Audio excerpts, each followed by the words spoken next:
आज का हमारा टॉपिक है काल। काल का मतलब यहाँ पर हम लेते हैं टाइम पीरियड। काल क्या है? एक तरह से जो टाइम पीरियड बताया गया है। और आयुर्वेदा में इसकी बहुत ज़्यादा इंपॉर्टेंस है काल की। For healthy and disease person दोनों के लिए देखा जाता है। लाइफ स्टाइल कैसा है हमारा उसके ऊपर भी डिपेंड करता है। और डेथ को और लाइफ को दोनों को कंट्रोल करने वाला काल होता है। तो हम शुरू करते हैं सबसे पहले काल की व्युत्पत्ति से।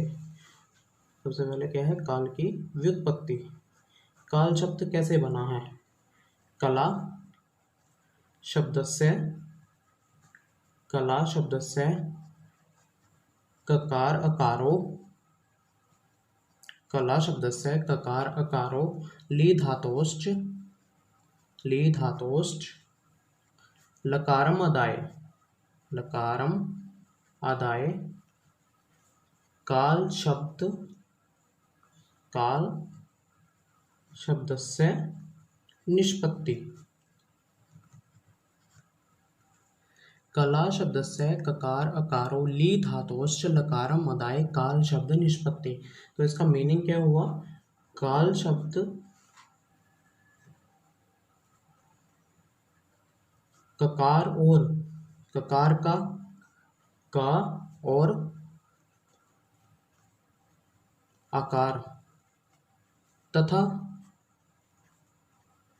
ली धातु का लकार को लेकर काल शब्द बनता है। काल शब्द बनता है। ककार आकार और उसका ली धातु को का लकार को लेकर काल शब्द बनता है। जैसे क प्लस आ प्लस ल क्या बना? काल। क प्लस आ और ली धातु का ल वो क्या बना? काल। तो ऐसे काल शब्द बनता है। और अब देखते हैं इसकी परिभाषा। परिभाषा क्या है इसमें जो बताया गया है? उत्पन्न होने वाले पदार्थों का जनक मतलब जो उत्पन्न कर रहा है। ठीक है, जो मूल है, मेन पार्ट है, जो उत्पन्न करने वाला है, जो पदार्थों को उत्पन्न कर रहा है। उत्पन्न होने वाले पदार्थों का जनक, जगत का आश्रय तथा परत्व अपरत्व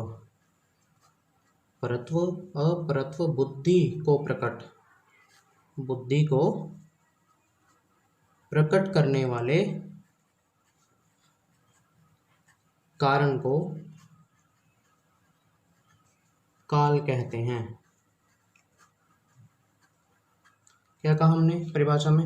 उत्पन्न होने वाले पदार्थों का जो जनक है, जगत का आश्रय है तथा परत्व अपरत्व बुद्धि को, परत्व अपरत्व मतलब प्रधान और अप्रधान बुद्धि को प्रकट करने वाले कारण को प्रकट करने वाले। यहाँ पर परत्व क्या है? श्रेष्ठ जो होता है, और अपरत्व जो अश्रेष्ठ है, प्रधान या अप्रधान बुद्धि को प्रकट करने वाले कारण को हमने क्या कहा है? काल कहा है। तो अब देखते हैं इसके लक्षण। काल के क्या लक्षण हैं? फर्स्ट काल है पुनः परिणाम उच्यते। ये बोला है चरक ने सूत्र स्थान में 11/42 में 11वें चैप्टर में बोला है। काल है पुनः परिणाम उच्यते। काल परिणाम को कहते हैं। काल परिणाम को कहते हैं। और परिणाम क्या होता है? परिणाम होता है एक तरह से रिजल्ट, चेंजेस होना, परिवर्तन होना। परिणाम से मतलब यहाँ पर चेंजेस आना, परिवर्तन आना। जो समस्त प्राणियों में परिवर्तन लाने वाला होता है उसे परिणाम कहते हैं।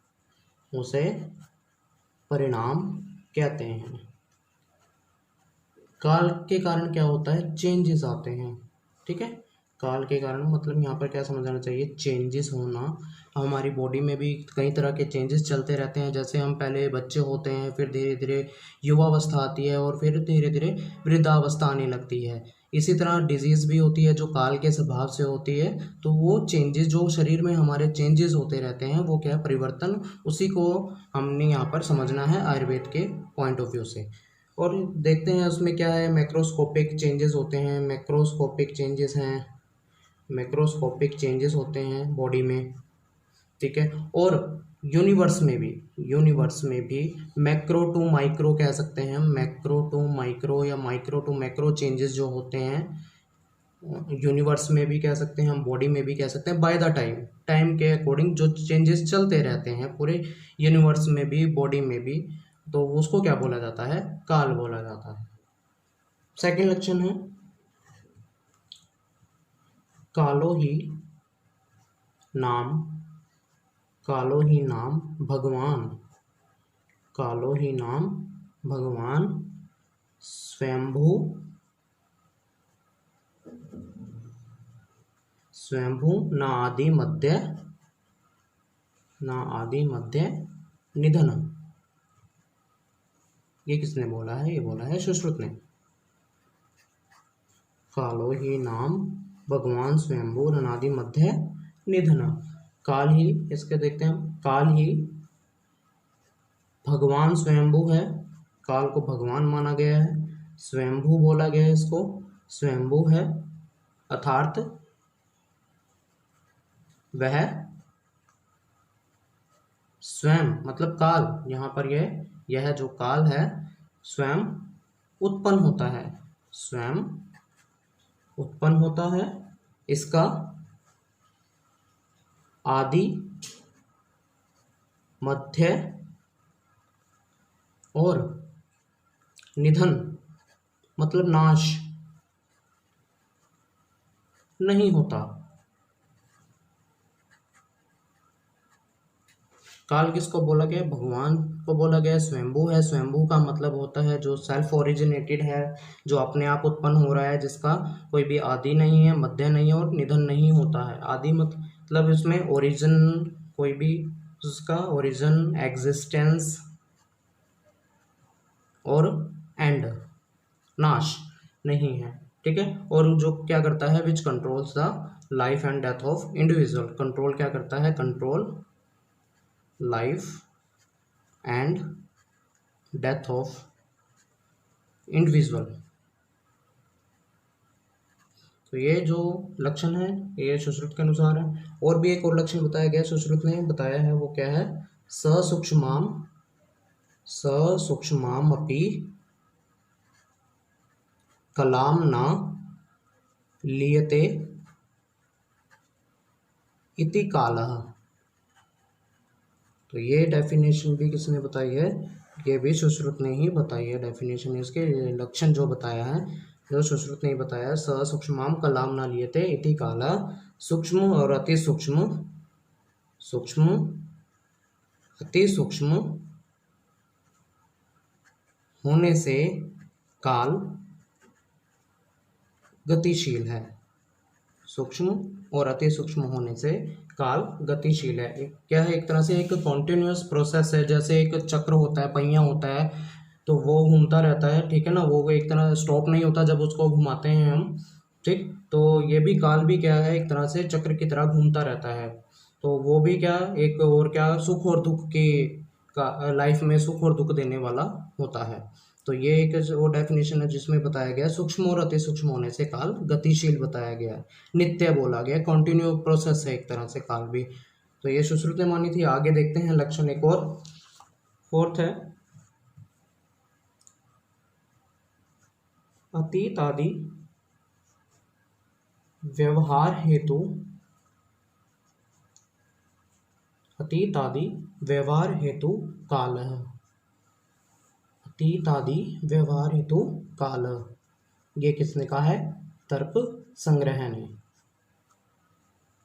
क्या होता है इसका मीनिंग, अतीत आदि मतलब यहाँ पर भूत काल, भविष्य काल, अतीत आदि का मतलब, और वर्तमान काल।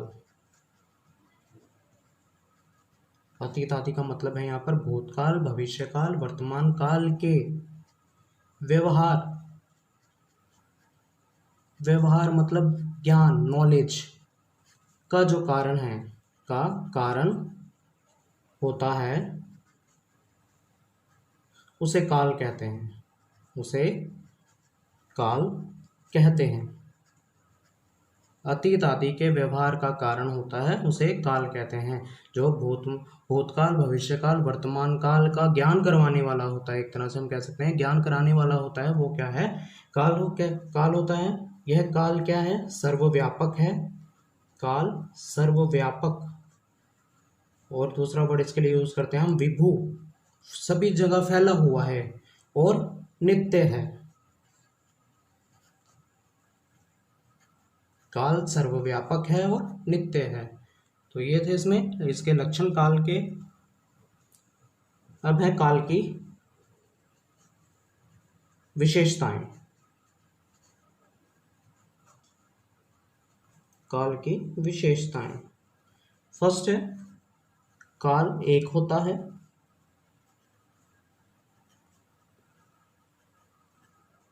सेकेंडली, काल स्वतंत्र होता है।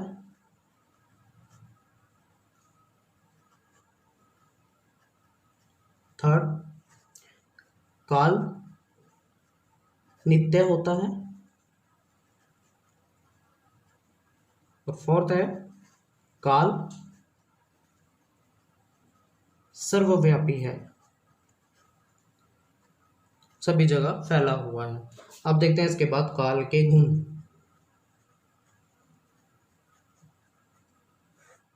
काल के गुण हैं जो 5 गुण बताए हैं काल के। ये जो 5 गुण हैं ये कंपटीशन में भी पूछे जाते हैं। काल के गुणों में कौन कौन से हैं? एक है संख्या, दूसरा परिणाम, थर्ड पृथकत्व, फोर्थ संयोग, और फिफ्थ है विभाग। काल के गुण 5 बताए गए हैं। कंपटीशन में भी पूछा जाता है काल के कितने गुण होते हैं, 5 गुण होते हैं या फिर कोई सा भी इनमें से भी आ सकता है, काल के कौन से गुण हैं। तो ये भी ध्यान रखना, कंपटीशन के पॉइंट ऑफ व्यू से इंपॉर्टेंट है। काल के गुण 5 बताए गए हैं, संख्या, परिणाम, पृथकत्व, संयोग, विभाग। अब आता है हमारा पॉइंट काल के भेद। काल के भेद, कितने भेद बताए गए हैं काल के?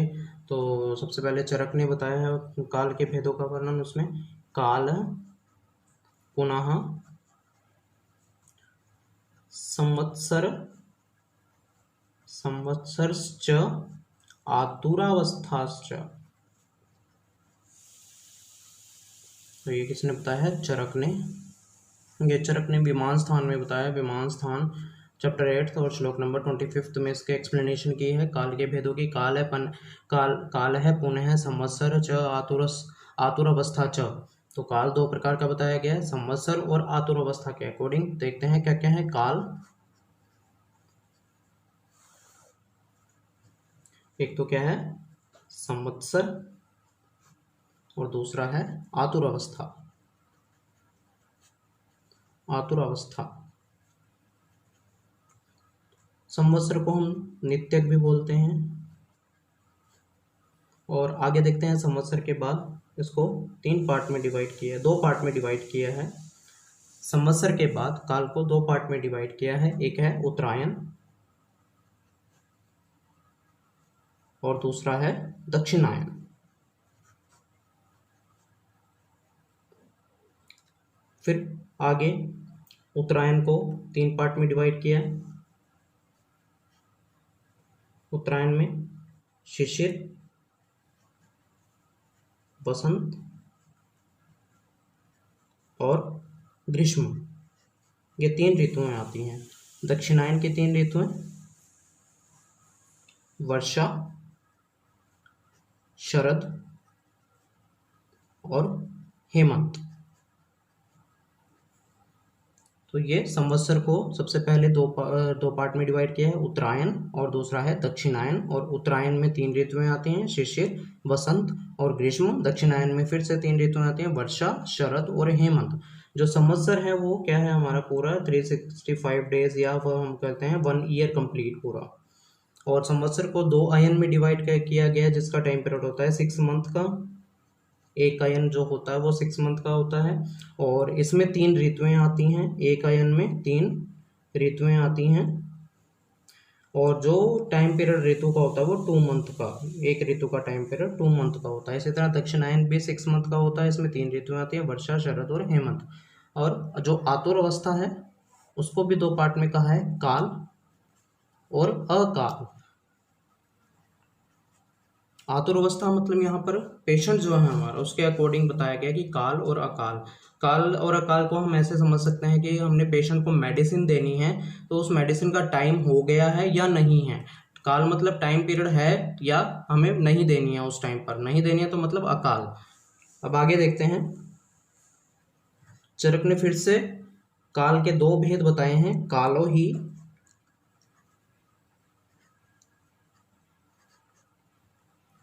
नित्यगश्च अवस्थिक, ये बताए हैं इन्होंने चरक विमान, चैप्टर 1 श्लोक नंबर 21। जो टॉपिक है हमारा आहार विधि विशेष आयतन में 2 प्रकार का काल बताया गया, नित्यग और आवस्थिक। जो काल है 2 प्रकार का है, नित्यग और आवस्थिक। जो हमने पहले ऊपर बता दिया है, नित्यक हमने ऋतुओं के अकॉर्डिंग, जो नित्यक होता है वो ऋतुओं के अनुसार होता है, जो हमने एक्सप्लेन कर दिया, ये उत्तरायण दक्षिणायन। और आवस्थिक जो आतुर की अवस्था होती है उसके अकॉर्डिंग, यहाँ पर जो रोग होते हैं उसके अकॉर्डिंग देखा जाता है। तो काल यहाँ पर चरक विमान स्थान के 1st चैप्टर में भी नित्यक और आवस्थिक करके 2 प्रकार का चरक ने बताया है। आगे देखते हैं काल के एक और भेद देखते हैं। में काल 3 प्रकार का बताया है, जो हमने लक्षण में भी देखा था, जिसमें आता है भूतकाल, भविष्यकाल और वर्तमान काल। तो ये थे इसमें यहाँ पर काल के भेद। अब देखते हैं आगे काल का विभाजन।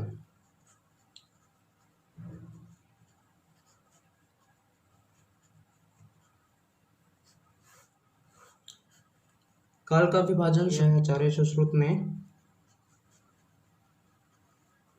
12 भागों में काल को विभक्त किया है।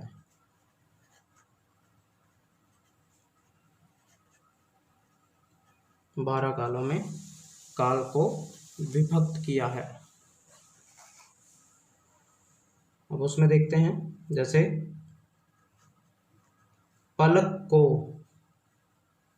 झपकाने में, पलक को झपकाने में जितना समय लगता है, एक बार में झपकाने में जितना समय लगता है, उसे मात्रा या निमेष कहते हैं।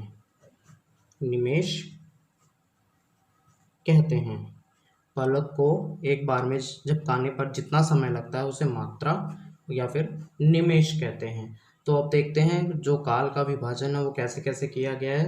फर्स्टली हम देखते हैं पलक झपकाने में